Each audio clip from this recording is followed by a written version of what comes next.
celebrate. Eid Saeed, let's enjoy this happy day. Eid Mubarak, come on, let's celebrate. Eid Saeed, let's enjoy this happy day. Eid Mubarak.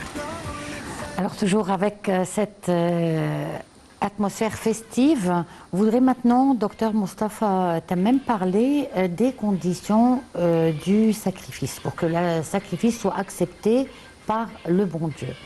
Quelles sont les conditions? Certainement, ça doit être la source de la sacrifice, doit être une source, peut-être pas quelqu'un qui a peut-être a volé peut-être la viande ou quelque chose comme ça. Ça doit être quelque chose que le Dieu va accepter. De l'autre côté, ça doit être une certaine somme, peut-être une certaine somme minimale, pour donner une chance à les pauvres, pour aider les pauvres, certainement.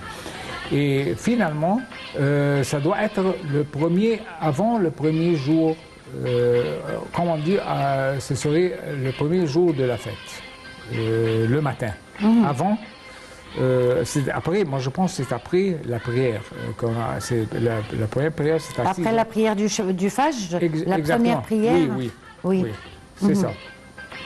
Et jusqu'à jusqu'à les 3 jours. Jusqu'au Maghreb? Oui. Ah, pendant les 3 jours? Oui. Parce que certaines personnes pensent qu'il faut égorger le premier jour seulement. Non, c'est pour les 3 jours. Et on doit égorger nous-mêmes, ou bien quelqu'un peut égorger à notre place. On peut égorger pour une autre personne, une défunte par exemple. Oui, vous pouvez égorger, peut-être vous donner l'autorité de quelqu'un qui va faire ça au lieu de vous. Ça, c'est acceptable. Bon, avec le pèlerinage, maintenant, docteur Moustapha Tammem, l'Arabie Saoudite a donné a beaucoup facilité les procédures du pèlerinage. Oui. Et certaines personnes, des Égyptiens, font le pèlerinage à partir de l'Égypte ou à partir d'autres pays étrangers, la Turquie par exemple, pour effectuer le pèlerinage. Oui. Donc, pourquoi et quelles sont les procédures et comment ça se passe? Expliquez-nous tout ça. Et quelles sont les facilités que l'Arabie Saoudite a données? Certainement, l'Arabie Saoudite donne un nombre pour chaque pays, un maximum nombre de personnages qui vont aller accomplir le pèlerinage. Certainement. Et de l'autre côté, votre question, c'est qu'est-ce qu'on doit faire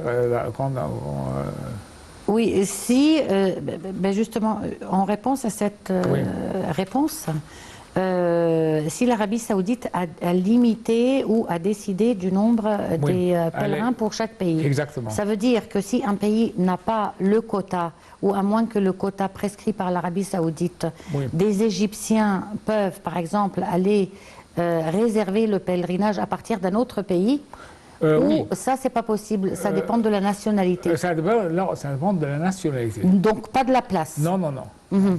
Ça donne un code pour un numéro pour les Égyptiens.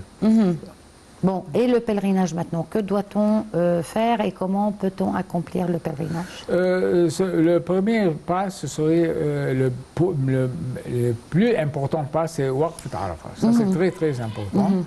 Après ça, on va à Mecca où on a le Safa et le Marwa et c'est terminé. Mais le plus, c'est très important que le Waqf Arafat. Très très important. Je pense qu'au monde de Arafat, on passe la nuit là-bas, non? Exactement.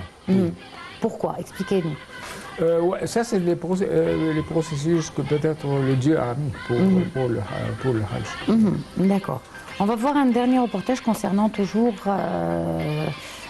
l'islam, qui est la religion de la tolérance et la miséricorde, et qui appelle à la coexistence et au dialogue avec l'autre, étant un devoir religieux et une nécessité humaine. Le pluralisme et la diversité sont des preuves de la puissance et de la sagesse de Dieu.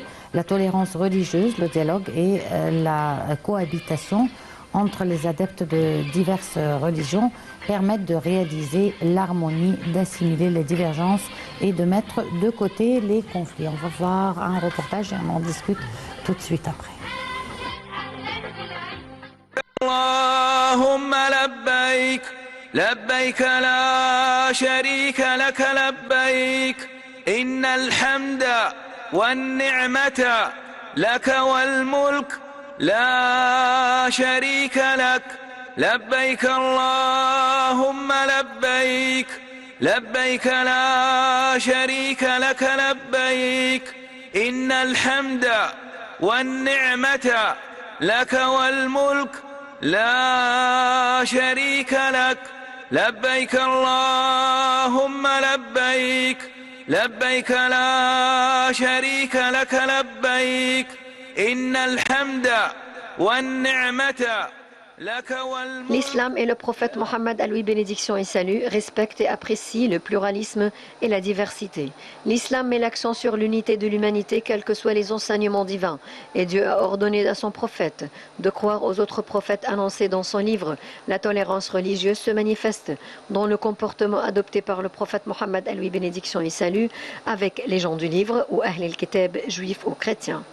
La tolérance religieuse, le dialogue et la cohabitation entre les adeptes de diverses religions permettent de réaliser l'harmonie, assimiler les divergences et de mettre de côté les conflits.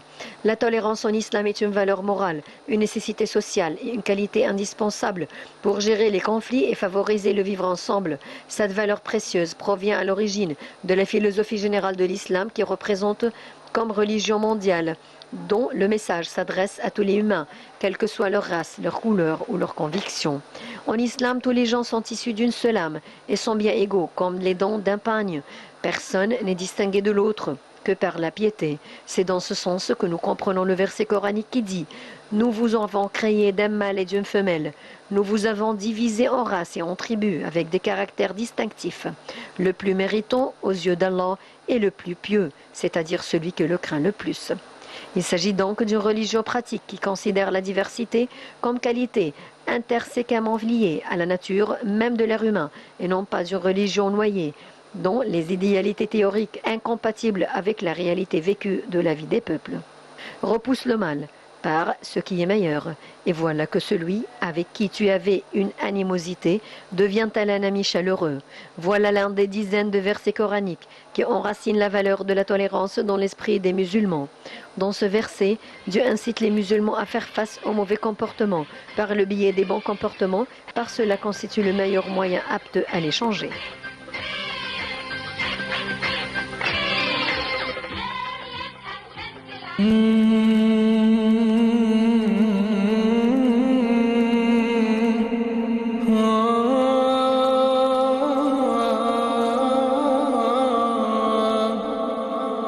وفاض القلب في عرفات شوقا وسال الدمع حين ذكرت ربي هو الرحمن في يوم عظيم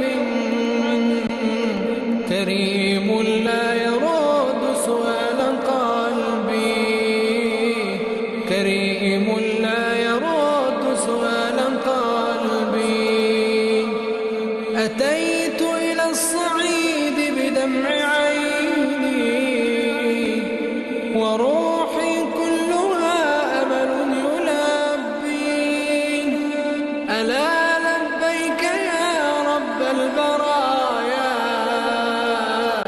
ألا لبيك حين يزيد حبي ألا لبيك حين